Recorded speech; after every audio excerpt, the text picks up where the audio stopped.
je sais que le thème c'est El Shaddai. Je sais pourquoi je commence comme ça. Ils ont rencontré Melchisédek. Et la Bible dit que Abraham a donné la dîme à Melchisédek. Et Melchisédek lui a donné la communion que nous prenons aujourd'hui, le pain et le vin. Parce que Melchisédek, divisé en deux, Mélec et Sédek. Mélec en hébreu signifie roi et Sédek signifie justice. Donc Melchisédek signifie roi de justice. Et la Bible dit qu'il vient, il est roi de Salem. Non seulement il est roi de justice, mais il est roi de Salem qui vient de Shalom, qui signifie paix. Qui est le roi de justice et le roi de paix? Oh, vous ne me comprenez pas. Non, vous ne me comprenez pas. Donc, Abraham a rencontré Jésus-Christ. Parce que la Bible dit, Melchisédek n'a ni père, ni mère, ni commencement, ni fin. Qui n'a ni commencement, ni fin? Et il est venu avec la prophétie de la croix. Le pain et le vin. Ceci est mon corps, ceci est mon sang. Depuis Genèse, les gens de la loi, les gens de Moïse ne prennent pas de communion. Mais Abraham a pris la communion et a donné la dîme. Abraham représentait notre période. Oh, vous ne me comprenez pas. Abraham représentait la période dans laquelle il a vécu, s'appelle la promesse. Il y a 7 périodes dans la parole de Dieu. Il y a l'innocence, la période avant le péché. Après l'innocence, il y a eu la période qu'on appelle la conscience, parce qu'ils ont pris conscience. Après la conscience est venue la période de Noé, qui est appelée le gouvernement. C'est là où les langues ont été divisées en plusieurs, les gens sont devenus plusieurs nations. Après le gouvernement est venue la période d'Abraham qui s'appelait la promesse. Après la promesse est venue Moïse, la loi. Après la loi est venue la grâce que nous vivons. Et après la grâce viendra le millénium. Mais la période d'Abraham s'appelait la promesse. La promesse de quoi? La promesse de la grâce. Tout ce que nous faisons dans la grâce, c'est ce que Abraham a fait dans la promesse. Toi, tu viens me parler de la loi de Moïse. Je n'ai rien à voir avec Moïse. Moi, je suis fils d'Abraham. Abraham n'a pas marché sous la loi. Il a marché sous la grâce. Parce que Dieu l'a visité par grâce. Il n'a pas respecté une loi. D'ailleurs, il est sorti de l'idolâtrie, de l'adoration des fétiches. Mais par grâce, Dieu s'est approché d'Abraham alors que le prix n'a pas encore été payé pour le péché. Parce que normalement, il devrait s'approcher de lui après que le prix a été payé pour le péché. Mais il s'est approché de lui avant que Jésus aille sur la croix, c'est-à-dire par grâce. Et Abraham a obéi à Dieu par la foi. Est-ce que sous Moïse, on vit par la grâce et par la foi? Non. Sous Moïse, c'est la loi dit. Si tu ne fais pas, paf, condamnation. Et moi je dis, mais pourquoi vous me parlez de la dîme en parlant de Moïse? Moïse n'a pas la révélation de la dîme. Parce que c'est Abraham qui a donné la dîme. Et ça a tellement plu à Dieu qu'il en a fait une loi pour Moïse. Vous ne comprenez pas. Non, vous ne comprenez pas. La dîme ne vient pas de la loi. La dîme vient d'un homme qui est revenu de guerre et qui a dit, je suis reconnaissant parce que l'Éternel m'a donné la victoire. Je vais lui donner une partie de mon bien. Et il a rencontré Jésus-Christ, Melchisédek. Et Jésus-Christ, Melchisédek est venu avec le pain et le vin. Vous allez voir le pain et le vin avec Moïse? Non, ça n'existe pas. Il n'y a que le souverain sacrificateur, les sacrificateurs. Avec Moïse, il n'y a rien de tout ça. Mais tout ce qu'Abraham a fait, c'est tout ce que nous faisons. Il a apporté la dîme, donc toi aussi tu dois apporter la dîme. Il a pris le pain et le vin, Toi aussi, tu prends le pain et le vin. Il ne faut pas suivre des enseignements qui ne sont pas fondés de gens qui sont avares et qui n'aiment pas donner à Dieu. Des radins de première classe qui n'aiment pas donner à Dieu. Comment tu ne peux pas donner à un Dieu qui te donne le souffle de vie gratuitement? Et la dernière fois, on disait que vous savez combien ça coûte la bouteille d'oxygène? Toi, tu as l'oxygène gratuit. Ceux qui ont une certaine maladie sont obligés de vivre sur une bouteille d'oxygène qu'ils doivent payer tous les jours. Maintenant, calcule, depuis que tu es né jusqu'à maintenant, combien de bouteilles d'oxygène que tu dois payer à Dieu. Mais il te donne le souffle gratuitement. Et quand on te dit d'apporter à Dieu, tu as des problèmes. Ah, come on. Quand vous voyez la vie d'Abraham, vous voyez dans Abraham le véritable adorateur. Acte chapitre 11 dit que les païens ont appelé les apôtres chrétiens. Dieu ne nous a jamais appelés chrétiens. Chrétien n'est pas mauvais, ça veut dire comme Christ. Mais il y a trois types de personnes que Dieu cherche sur la terre. Ézéchiel 22, je cherche un intercesseur. Ésaïe chapitre 6, qui ira pour nous? Je cherche un missionnaire. Jean chapitre 4, les vrais adorateurs que le Père cherche. Donc Dieu ne nous regarde pas comme des chrétiens, il nous regarde comme des adorateurs. Vous savez, les adorateurs, ce n'est pas ceux qui chantent. L'adoration est un effet, la chanson est un effet de l'adoration. Parce que l'adoration, c'est offrir ta vie à Dieu. Ce n'est pas chanter pour Dieu. Tu chantes pour Dieu parce que tu lui as offert ta vie. Celui qui a utilisé le nom adoration, le premier, c'est encore Abraham. Donc il a donné la dîme à Melchisédek. Lisez Genèse 24, hein. Vous allez vous rendre compte que Abraham a rencontré deux rois. Il a rencontré le roi de Salem, qui est l'image de Christ. Et après, il a rencontré le roi de Sodome, qui est l'image du diable. Lisez bien Genèse 14. Les deux rois lui ont demandé quelque chose. Quand Melchisédek est venu avec le pain et le vin, et Abraham lui a donné la dîme. C'est pour ça que j'aime bien dans les églises, quand tu viens prendre la communion, le pain et le vin, tu amènes ta dîme. Parce qu'il y a une connexion entre la dîme et le pain et le vin. Ça, ce sont les secrets. Vous savez, je vais vous dire quelque chose. Hein. Tous les gens qui vous disent de ne pas donner la dîme ne veulent pas votre bien. Ou ils ne veulent pas votre bien, ou ils n'ont pas la révélation de la dîme. Parce que si tu as la révélation de la dîme, on ne va pas te la demander. On ne te la demandera pas. Et en plus, Abraham a donné la dîme dans l'Ancien Testament. Et le Nouveau Testament, la Bible dit, car la nouvelle alliance est de loin, numéro 1, meilleure, numéro 2, et supérieure, numéro 3, à l'Ancienne Alliance. Donc, s'il a donné 10% dans l'Ancienne Alliance, je préfère ne pas continuer la phrase, mais je crois que vous m'avez compris, que s'il a donné 10% dans l'Ancienne Alliance, la nouvelle alliance demande 100%.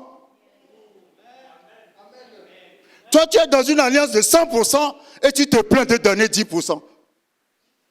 Dis à ton voisin, tu n'as rien compris. Tu n'as rien compris. Parce que maintenant, Dieu, en fait, ne demande pas 10%, il demande 100%. Parce que si tu as donné ta vie à Dieu, ça veut dire que tu as donné tout ce que tu as à Dieu. Non, on te dit, donne 10%, tu te plains. Il y a des gens qui font des conférences, ils écrivent des livres, ils enseignent partout, dans toutes les nations. La dîme, il ne faut plus donner parce que nous ne sommes plus sous la loi de Moïse. Ignorant, ignorant, ignorant. La dîme n'est pas née sous la loi de Moïse. La dîme est née avec Abraham qui était dans la promesse. Et puis tout le monde court. Ah, il ne faut plus donner la dîme, il ne faut plus donner la dîme. Oh Seigneur, délivre-nous de l'ignorance. Regardez comment les patriarches, Dieu les a prospérés. Ils ont tous donné la dîme. Abraham a donné la dîme, il l'a enseigné à Isaac. Isaac a donné la dîme, il l'a enseigné à Jacob. Quand Jacob était dans une situation où il devait fuir son frère, il n'avait rien, il était dans le désert, qu'est-ce qu'il a dit? Il a dit, si tu me bénis, je ferai quoi? Je te donnerai la dîme et je te bâtirai une maison. Qui lui a appris le secret de la dîme? Réfléchissons parfois. Pourquoi Jacob a dit, si tu me délivres, je t'aimerai? Pourquoi il n'a pas dit ça? Pourquoi il a dit, je te donnerai la dîme? Parce qu'il sait que celui qui est fidèle à la dîme vivra toujours la délivrance de Dieu. Ça n'a rien à voir avec Moïse et tout ça. Moïse est venu nous fatiguer entre-temps. C'est tout. Alléluia. Quand quelqu'un prospère, regarde dans sa vie ce qu'il fait pour prospérer et imite-le. Ne reste pas là à critiquer les gens qui prospèrent plus que toi. Moi, je ne critique pas les gens qui font des choses et qui prospèrent plus que moi. Quand j'arrive à leur niveau, je peux les critiquer, mais s'ils sont au-dessus de moi, je trouve que c'est la plus simple des sagesses.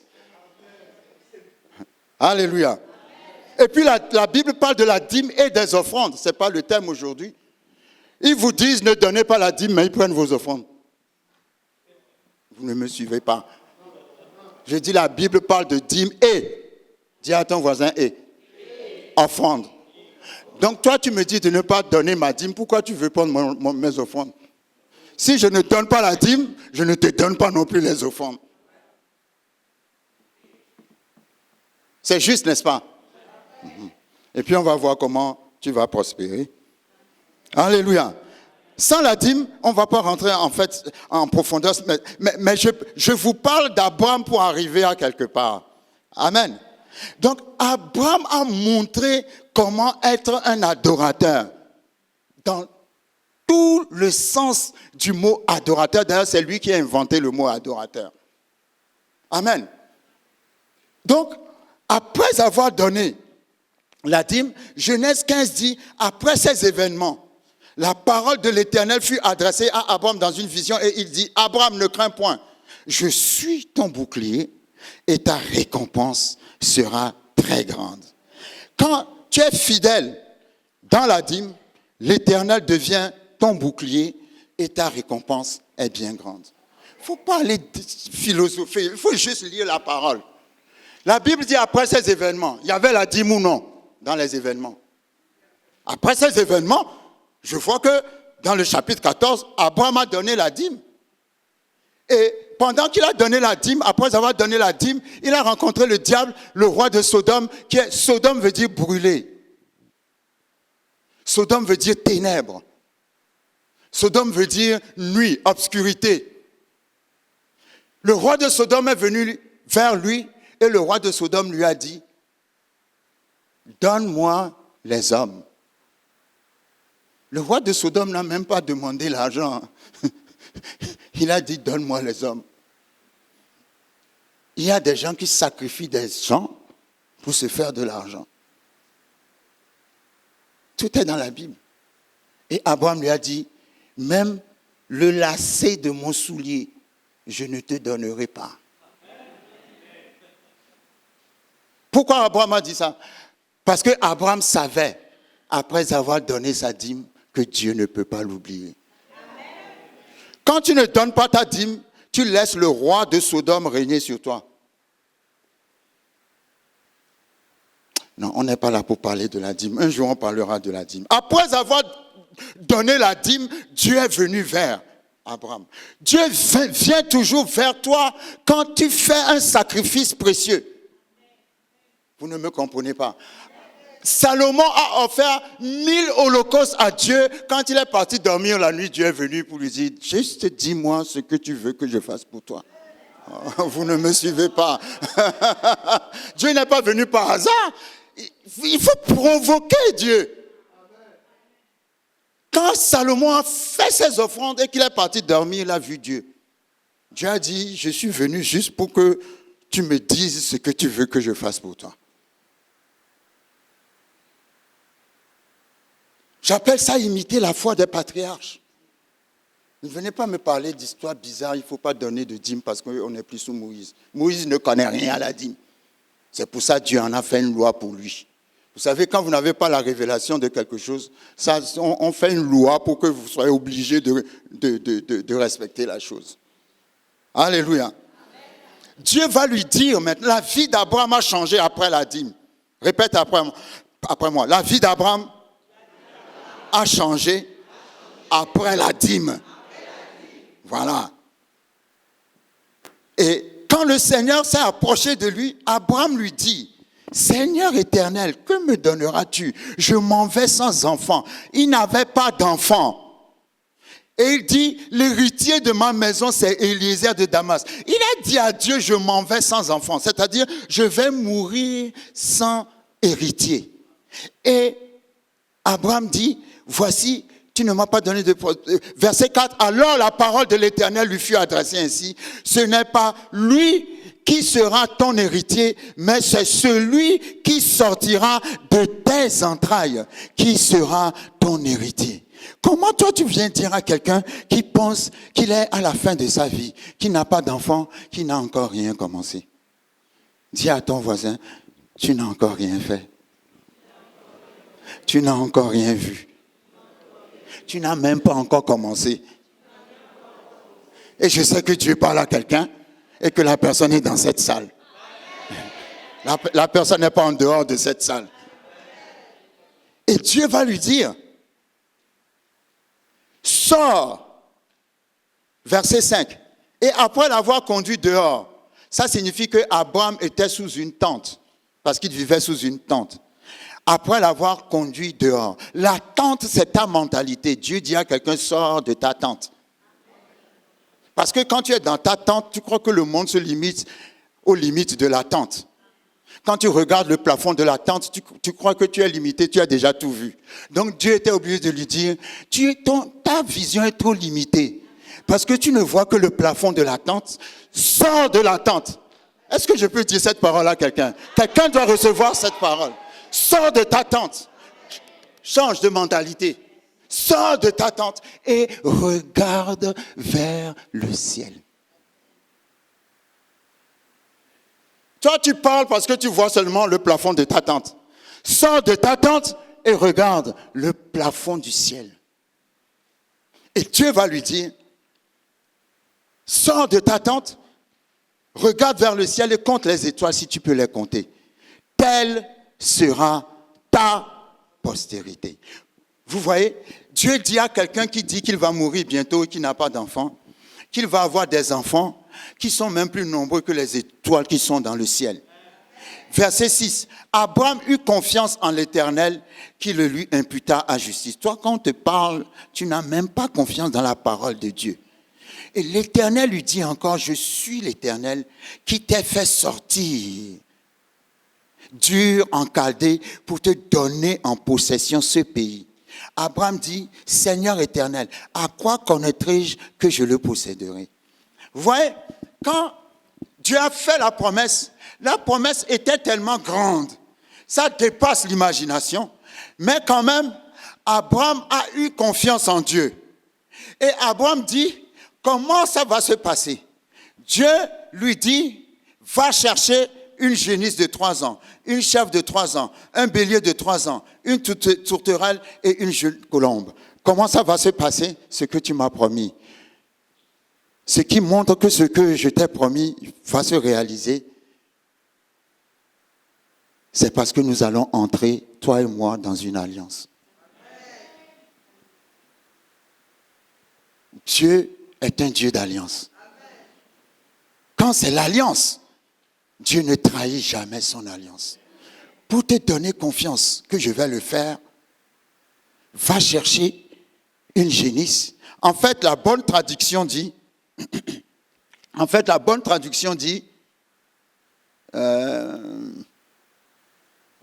verset 9, prends pour moi une génisse de 3 ans.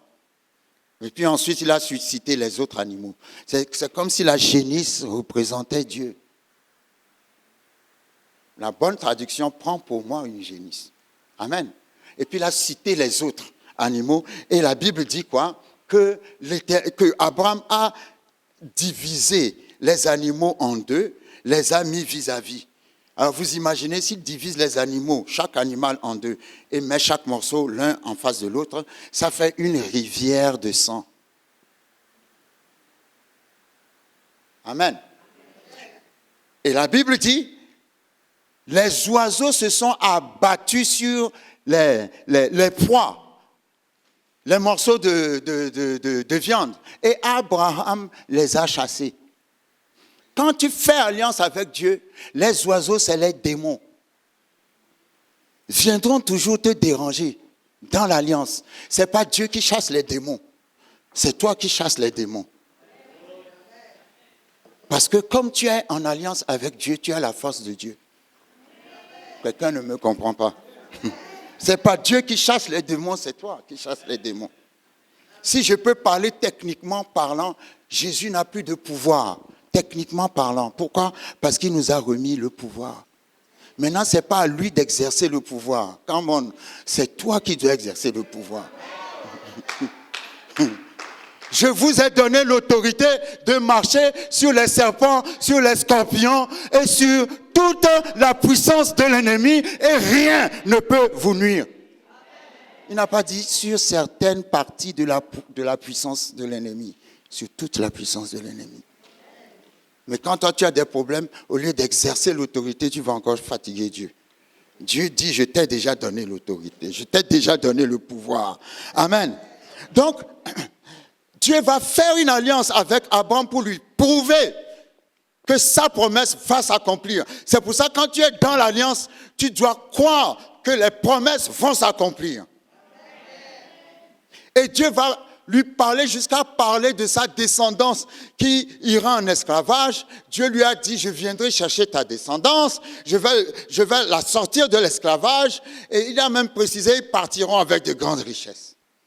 Et la Bible dit que Dieu s'est manifesté comme le feu et a traversé le sang des animaux. Alléluia. Vous savez, il y a un mystère entre le feu et le sang. Parce que quand vous faites les offrandes, vous offrez les animaux de sang, vous découpez les animaux, mettez sur l'autel, comme Abel et Caïn l'ont fait, le feu tombe du ciel pour agréer. C'est Dieu qui envoie le feu. Élie est le prophète de Baal qui a envoyé le feu. Tu ne mets pas l'offrande et tu mets le feu toi-même. Ce qui prouve que Dieu a agréé ton offrande, lui-même il envoie le feu. Donc à chaque fois qu'il y a le sang, quand nous disons le sang de Jésus, le diable voit le feu. Vous ne comprenez pas ce que je dis. Je vous dis un mystère entre le sang et le feu. Donc quand tu invoques le sang de Jésus, les démons voient le feu. Gloire à Dieu. Genèse chapitre 16. Vous voyez que dans Genèse 15, Abraham est entré en alliance avec Dieu. Amen. Ok, c'est important Genèse 15. Parce que là, Dieu parlait avec lui, mais il n'y avait pas d'alliance. Mais là, il y a eu une alliance. Genèse 16. Quand nous lisons Genèse 16, nous comprenons que Abraham a attendu la promesse de Dieu, mais ne l'a pas vue. Alléluia. C'était quoi la promesse? Tu auras un enfant qui sortira de toi. Lui et Sarah ont attendu, l'enfant ne venait pas. Alors Sarah lui a dit, c'est certainement pas de moi que Dieu parle. Va avec Agar et fais-nous cet enfant. Ça s'appelle aider Dieu. Dieu à ton voisin, c'est Dieu qui nous aide. Des fois, dans ton attente, tu vas aider Dieu. Et je vais vous dire, c'est quand la chose est proche que tu vas aider Dieu. Et en allant aider Dieu, tu gâtes tout. Amen. Il a attendu. N'oubliez pas, il a rencontré Dieu à 75 ans. Je cherche des mathématiciens maintenant. Parce que Genèse 16, quand Agar a accouché Ishmaël, se termine par Genèse 16, verset 16. Abraham était âgé de 86 ans lorsque Agar enfanta Ishmaël à Abraham. Dieu a parlé à Abraham à 75 ans. Abraham a aidé Dieu en faisant Ishmaël à 86 ans. 86 moins 75. Les mathématiciens, vous êtes rapides, hein? 11 ans. Donc, Abraham a attendu pendant 11 ans que la promesse de Dieu s'accomplisse. Après, ils ont réfléchi jusqu'à... Ils se sont dit, non, Dieu ne peut pas nous aider, on va l'aider. Et il s'en va faire Ishmaël. Amen. Mais Ishmaël n'était pas le plan de Dieu. Alléluia. Et lorsque nous lisons Genèse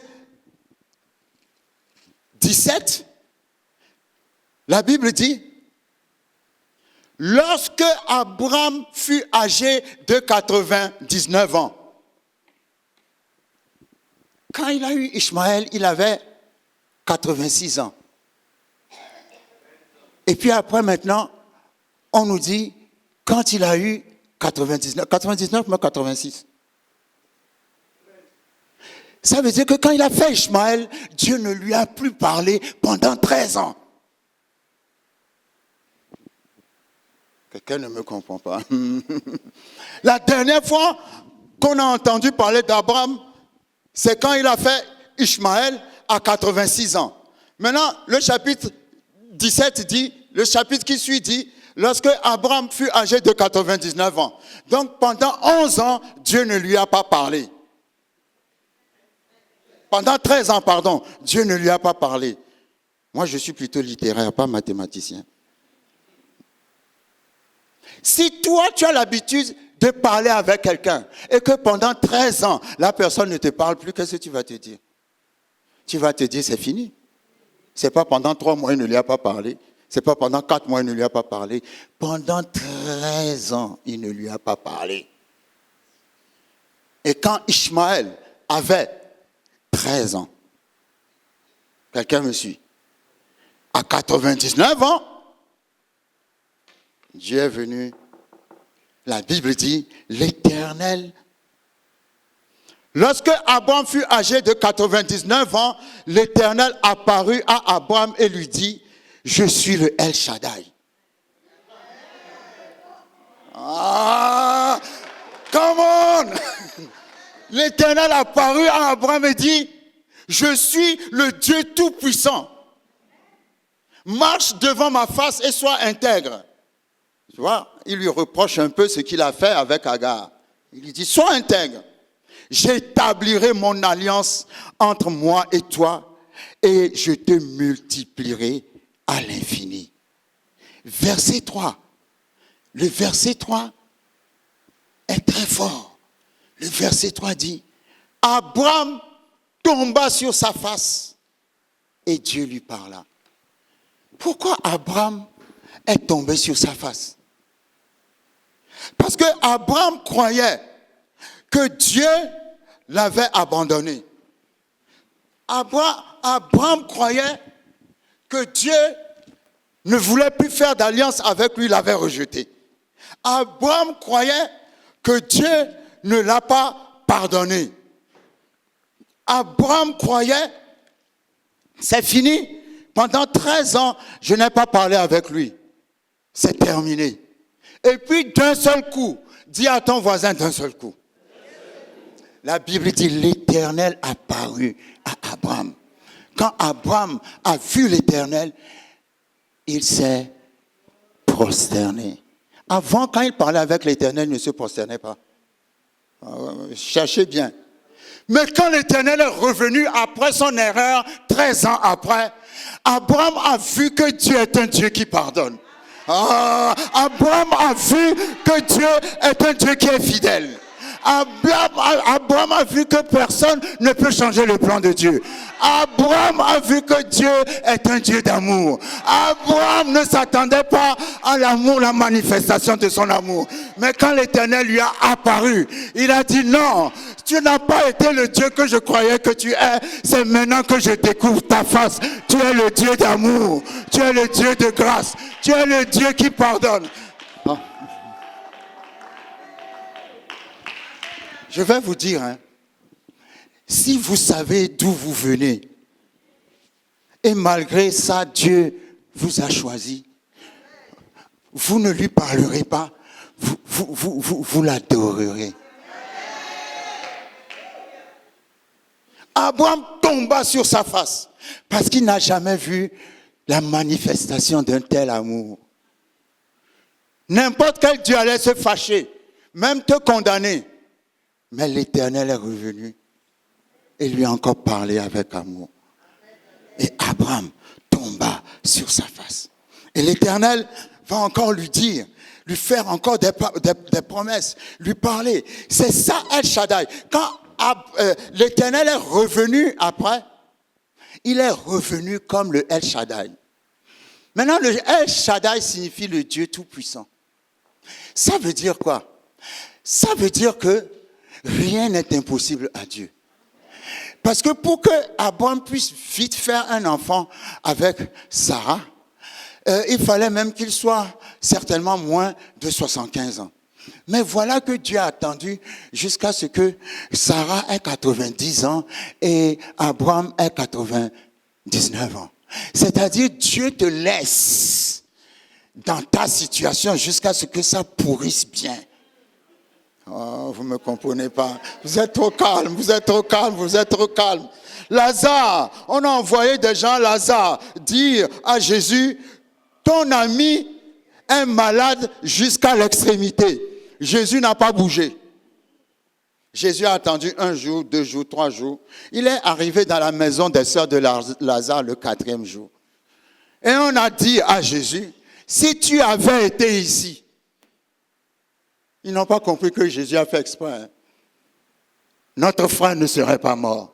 Mais Jésus voulait leur montrer une autre dimension. Dis une autre dimension. Parfois quand ça traîne, c'est que Dieu veut t'envoyer à une autre gloire. Il est le Dieu de gloire en gloire. Il a dit, mais où l'avez-vous mis? Il a dit, mais ça fait 4 jours, son corps sent déjà. Où l'avez-vous mis? Et les gens ont commencé à suivre Jésus. D'autres disaient, il s'en va sur la tombe de son ami pour pleurer. D'autres disaient ceci, d'autres disaient cela. Jésus est arrivé. Il a dit, Lazare, sors. Alléluia. Et le corps qui était décomposé a été recomposé. Dieu est dans la recomposition, pas dans la décomposition. S'il laisse les choses se décomposer, c'est parce qu'il va les recomposer. On n'a jamais vu quelqu'un qui est mort pendant 4 jours se lever encore et sortir. Parce que, là, je n'ai pas de verset biblique, mais dans la tradition hébraïque, ils disent que quand quelqu'un meurt, son esprit pouvait encore tourner autour pendant 3 jours. Mais le 4e jour, c'est fini. Mais Jésus n'est pas venu le 3e jour. Il est venu le 4e jour, quand tout est fini, pour leur montrer qu'il est le El Shaddai. Le El Shaddai, c'est le Dieu qui fait des choses qui n'ont jamais traversé ta pensée. Le El Shaddai commence là où tout a été enterré. C'est là où le El Shaddai arrive. Il a attendu quand Abraham avait 100 ans et Sarah 90 ans. Et quand il s'est présenté, il a dit, je suis le El Shaddai. Maintenant que le El Shaddai te visite. Mais vos amens me découragent parfois. Ah, come on! Je dis que le El Shaddai te visite. Là où tu as abandonné tous vos rêves enterrés, quand le El Shaddai apparaît, il a dit, je rebâtis ce qui a été abattu et je plante ce qui a été dévasté.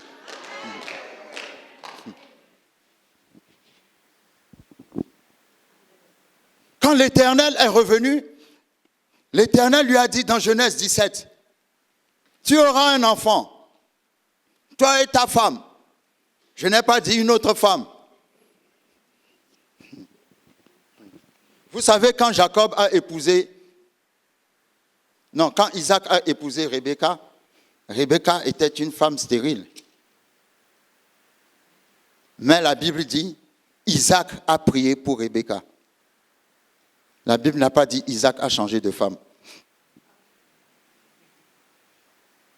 Alléluia. Isaac a prié pour Rebecca. Il n'a pas changé de femme.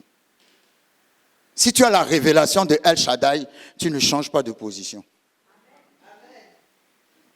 Si tu as la révélation de El Shaddai, tu ne peux pas changer de position. Genèse 17. Dieu va parler avec Abraham. Il va lui faire des promesses. Il dit, Genèse 17, 7, j'établirai mon alliance entre moi et toi et tes descendants après toi. L'alliance va toujours après toi. Selon leur génération. Ce sera une alliance perpétuelle en vertu de laquelle je serai ton Dieu et celui de ta postérité après toi. La Bible dit, la version anglaise dit, ce sera une alliance en vertu de laquelle je serai Dieu pour toi. Pour moi, il y a une différence, je serai ton Dieu, puis je serai Dieu pour toi. C'est-à-dire, pour toi seul, je serai Dieu. Je ne serai pas Dieu des autres, mais je serai Dieu pour toi. Come on. Que Dieu soit Dieu pour toi. Genèse 18. Comme Abraham, dans Genèse 17, Dieu, le El Shaddai, va faire quelque chose de puissant. Il va dire à Abraham que maintenant, on ne l'appellera plus Abraham. Genèse 17, verset 5. On ne t'appellera plus Abraham, mais ton nom sera Abraham. Entre Abraham et Abraham, il y a une seule lettre qui manque. C'est le H. Que le H de Dieu entre dans ta vie. Le H de Dieu, c'est le souffle de Dieu, c'est le roi. Le mot esprit, Dieu souffla dans l'homme. Le souffle est appelé ruach en hébreu. Quand tu prononces ruach, tu prononces le H. Parce que le mot a la traduction du souffle. Ruach. C'est le souffle. Donc le ruach, le souffle de Dieu est entré dans Abraham.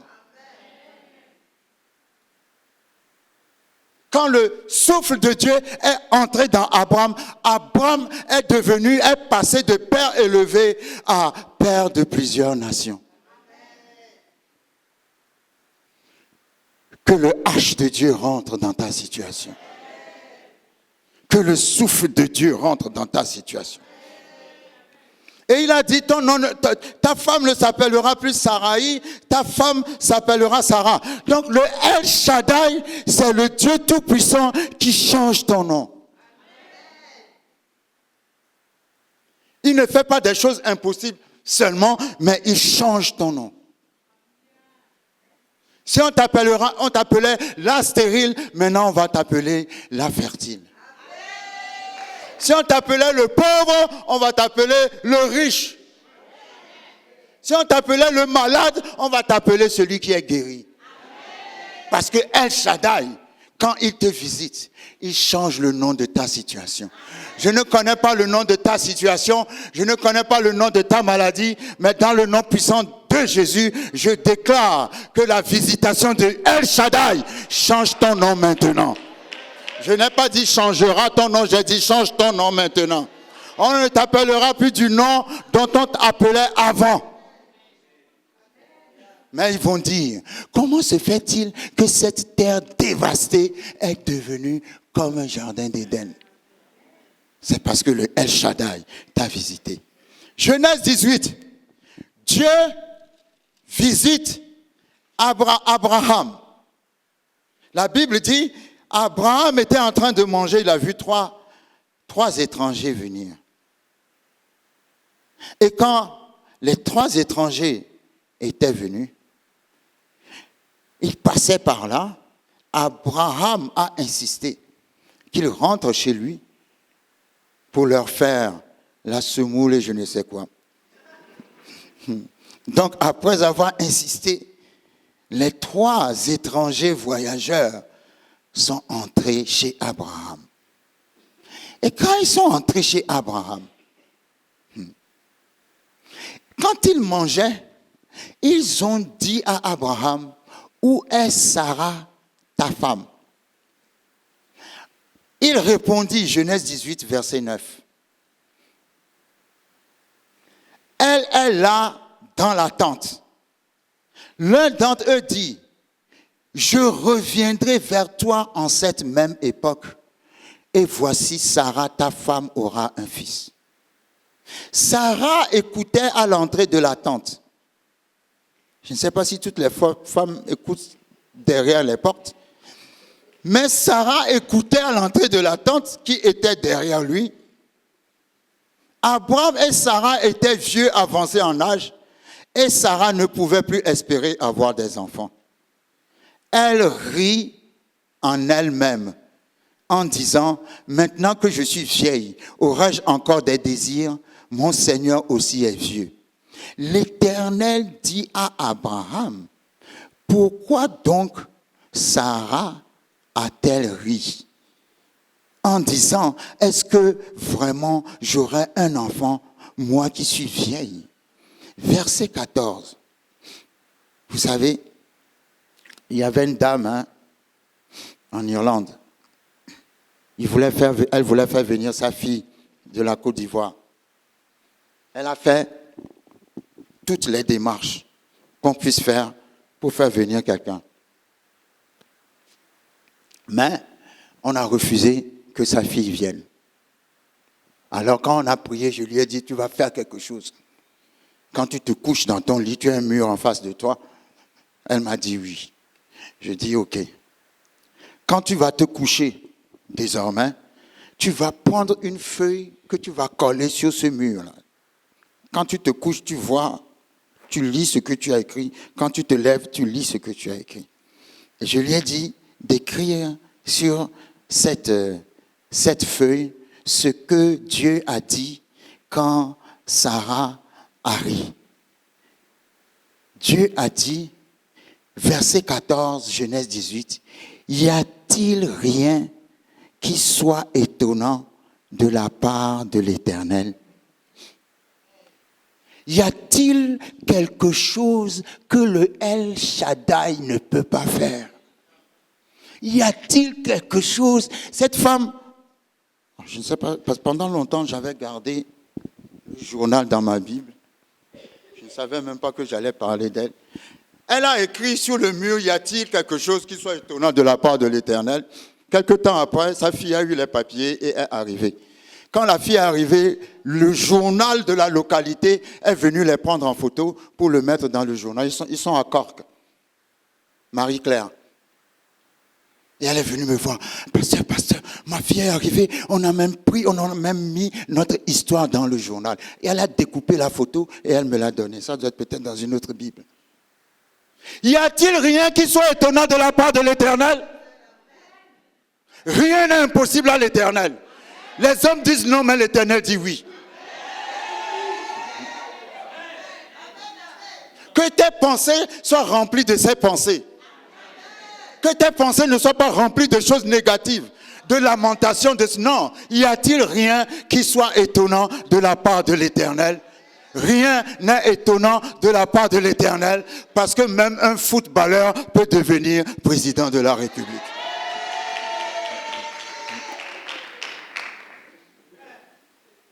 Le footballeur est devenu président de la République parce que lui-même, il a cru qu'il peut devenir président de la République. Aie confiance en toi. Parce qu'il n'y a rien qui est impossible. Et vous allez voir qu'ils sont venus visiter Abraham, Genèse 18. Et la Bible dit qu'en partant, il y en a un qui est resté avec Abraham. Et cette personne est venue prendre des conseils chez Abraham. Cette personne est venue demander à Abraham la permission pour savoir s'il doit détruire ou s'il ne doit pas détruire Sodome et Gomorrhe. Et c'est ce que tu n'as pas compris. C'est que quand tu es en alliance avec Dieu, Dieu commence à te parler d'égal à égal. Pas dans la chair, en esprit. Parce que Dieu est esprit et toi aussi tu es esprit. Donc, quand on a une alliance avec Dieu, c'est comme si Dieu ne fait plus rien sans te consulter d'abord. Oh, vous ne me suivez pas. Le grand Dieu descend du ciel pour venir demander mon avis avant de faire quelque chose. Avec Abraham, la Bible dit Abraham a cru en Dieu, cela lui fut imputé à justice et il était devenu ami de Dieu. Dans une période où le péché n'a pas encore été enlevé. Ça, c'est la grâce. Maintenant, nous ne sommes pas seulement amis de Dieu, nous sommes enfants de Dieu. Et les enfants sont plus proches que les amis. Oh, vous ne me suivez pas. Donc, si Dieu peut venir consulter son ami, à combien plus forte raison viendra-t-il consulter ses enfants? Donc, il faut que tu saches que tu es dans une position où tu peux parler. Ézéchiel 22, je cherche un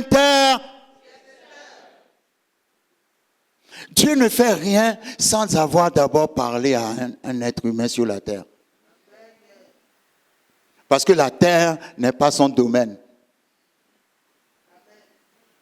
La terre, c'est le domaine de l'homme. C'est l'homme qui gouverne la terre. C'est à l'homme qu'il a donné la terre. Et pour vivre sur la terre, pour être légal sur la terre, il faut avoir un corps. Mais Dieu n'a pas de corps. Il est esprit. C'est pour ça, pour entrer dans le domaine de la terre... Oh, comment il doit passer par un corps. Et c'est pour ça que lui-même, quand il est venu sur la terre, et la parole a été faite... C'est la terre. Dis à ton voisin, c'est ma terre à moi. Je gouverne sur cette terre. Quand la terre ne va pas me dominer, mais moi je domine sur la terre. Dieu a dit, domine au milieu de tes ennemis.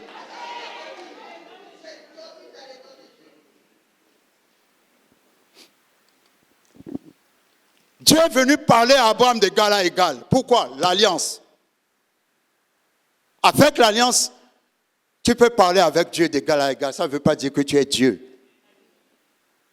Mais tu parles avec Dieu. Dieu va te parler. Écoute, prie, prie. Dieu lui-même va te dire, prie, prie, prie, prie. Parce que je vois que cette catastrophe va arriver. Les autres ne le voient pas, mais toi, tu le vois. C'est comme Noé qui, 100 ans en avance, a vu le déluge dans une période où il ne pleuvait pas. Tu dois être en avance. En avance. Nous sommes dans un temps où tout le monde doit savoir que Jésus revient bientôt. C'est la période. On commence à voir les œuvres de l'Antichrist. On ne voit pas l'Antichrist lui-même, on voit ses œuvres. Parce que l'Antichrist ne peut pas apparaître si l'Église n'a pas été enlevée. Oh, come on. Parce que l'Église est une lumière qui empêche l'Antichrist de prendre le pouvoir. Mais dès que l'Église va être enlevée, l'Antichrist va se présenter. L'Antichrist n'est pas plus fort que toi, parce que l'Église, c'est toi. Mais il faut le savoir. Genèse 22, Abraham prend Isaac pour aller le tuer. Il appelle cette épreuve adoration. Après avoir eu la révélation de de El Shaddai. Je ne l'avais pas vu avant, mais c'est maintenant que je le vois. Oh, vous ne me comprenez pas. Parce que si tu as eu 100 ans, ta femme 90 ans, et que vous avez fait un enfant, et que ce Dieu-là te dit de tuer l'enfant, pourquoi? Demande à ton voisin, de quoi as-tu peur? Parce que s'il m'a donné un enfant, à cet âge-là, même si l'enfant meurt, il va le... Le El Shaddai, c'est le niveau le plus élevé de la foi. C'est le niveau où tu es prêt à croire que Dieu peut faire ce que tu n'as jamais vu Dieu faire. Je n'avais pas vu ça avant, mais je le vois maintenant. Que si Abraham a été capable d'offrir Isaac, c'est parce qu'il a expérimenté Dieu comme le El Shaddai. Parce que si tu as expérimenté Dieu comme le El Shaddai, tu croiras que tout est possible à Dieu. Même ce que tu n'as jamais vu, tu vas dire que Dieu va le faire. Alléluia. Donc le El Shaddai, c'est le Dieu qui apparaît au moment où il n'y a plus rien à faire. Est-ce que je peux inviter ce Dieu-là dans la vie de quelqu'un? Est-ce que je peux inviter ce Dieu dans la vie de quelqu'un? Est-ce que je peux inviter ce Dieu dans la vie de quelqu'un? Levons-nous, levons-nous, levons-nous. Levons-nous, levons-nous, levons-nous. Merci Seigneur. Merci Seigneur. Merci Seigneur. Je vois que le pasteur Cécile est venu nous faire une surprise aujourd'hui. Pendant que nous allons prier,